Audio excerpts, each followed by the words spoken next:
year in which Khadija died, he had a dream that somebody was carrying something wrapped in a piece of silk, and the man said to him, "This is your wife, so uncover her." And he opened it, and it was Aisha radiallahu anha. And he had this dream 3 times.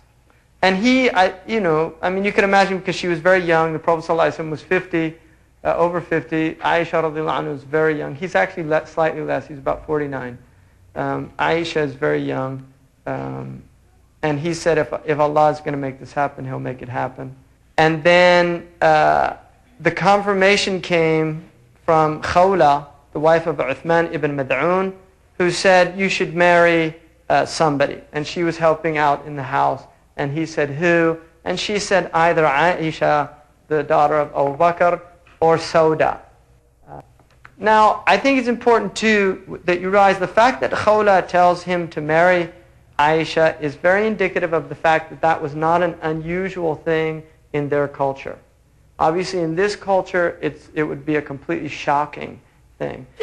In that culture, and this is something important even in most modern anthropological methodologies, one of the things they teach people in anthropology is to have what they call ipake, or to try to remove one's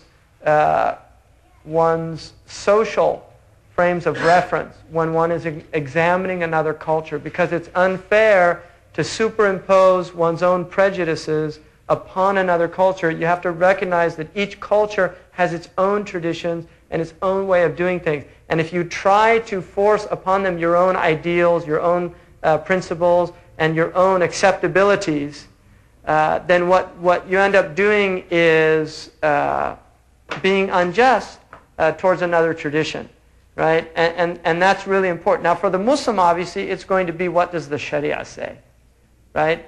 But it's important to recognize that this was a normal thing within their society, and nobody was shocked by that.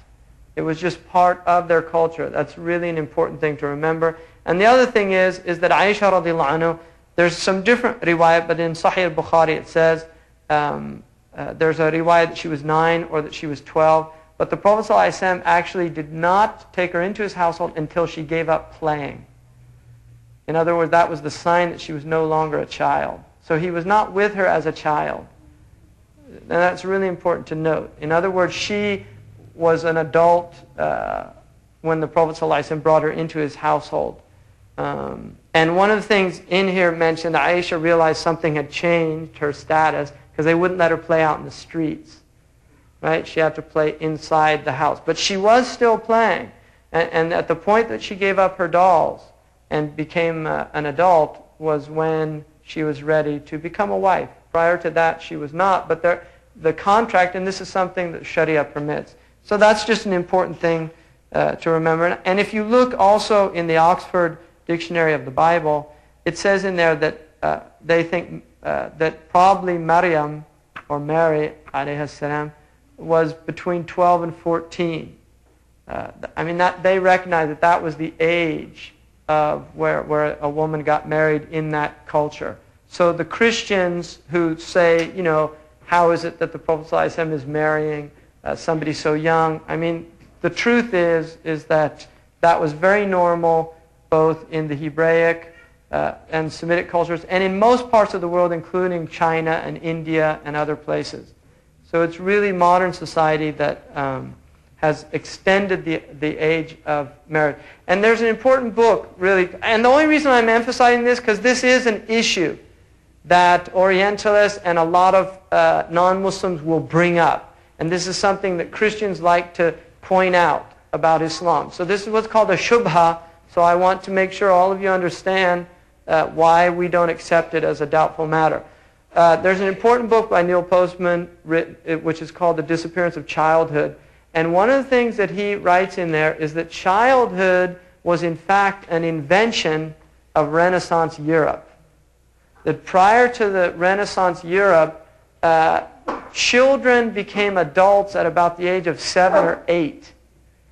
And in fact, in England, in their common law, if a 7 or an 8-year-old stole a horse, they were hung as an adult. And it's in fact, Islam extended the age for military service to 15, which in that time was radical. We know there were children crusades. They had children 9, 10, 11 years old that went on a crusade to the Holy Lands against the Muslims. So the Christians had child soldiers, and the Muslims, 15 was the age in which a child was allowed, which a young man was allowed to be a combatant. So that's important to note. And then the other thing is that the Sharia recognizes the onset of puberty, the least of which is 9 years of age. So if a child has a period before 9, they're still not considered mukallafa. When she has her period, if she's 9 and above, then she's an adult. So 9 is really moving into a type of adulthood in traditional culture. Obviously now if we apply those same standards, a 9-year-old to us is like a child. But a lot of that has to deal with our own socialization. In other words, the expectations we have of them. If you go into, say, villages in Morocco, for instance, responsibilities are given to young people at much earlier ages than they're given to people in the cities.